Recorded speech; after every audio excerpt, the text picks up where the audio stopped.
Share বাজারে বিনিয়োগ করতে হয় ফান্ডামেন্টাল বুঝে, এমনটাই পরামর্শ দেন বিশেষজ্ঞরা। কিন্তু দিন শেষে পুঁজিবাজারে বিনিয়োগকারীরা হন ফান্ড হারিয়ে মেন্টাল। আমরা এরকম বাজার চাই না যে খারাপ শেয়ার দিয়ে অনেক দূর যাক, অনেক বিনিয়োগকারী নিঃস্ব হয়ে যাক, ক্ষতিগ্রস্ত হোক, এরকম একটা বাজার আমরা কখনোই চাই না।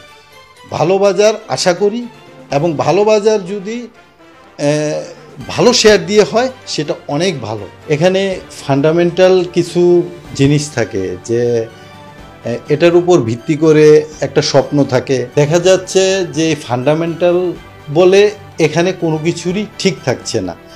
নীতি নির্ধারণী জায়গা থেকে যারা নীতি নির্ধারণ করে তাদের নীতি নির্ধারণটাও ঠিক থাকছে না, ক্ষণে ক্ষণে চেঞ্জ হয়।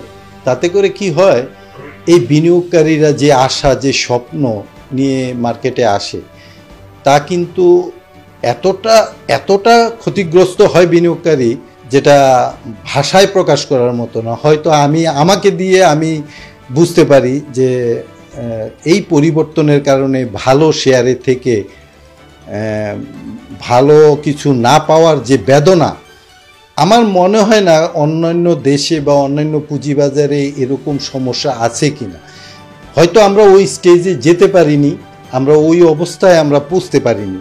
সেটা কারণ হতে পারে সরকার যে ব্যবস্থাগুলো নিয়েছে, যে গুরুদায়িত্বগুলো যাদেরকে দিয়েছে, তারা ঠিকভাবে হয়তো সেই দায়িত্বগুলো পালন করেনি, এখনো পর্যন্ত ওরকম একটা জায়গায় যেতে পারেনি। তবে আমি বিশ্বাস করি বাংলাদেশে এই পুঁজিবাজারে যদি একটা সফল একটা নীতি নির্ধারণ এবং সকলের দায়িত্বশীল একটা ভূমিকা পালন করে, এ বাজার অনেক দূর যাবে।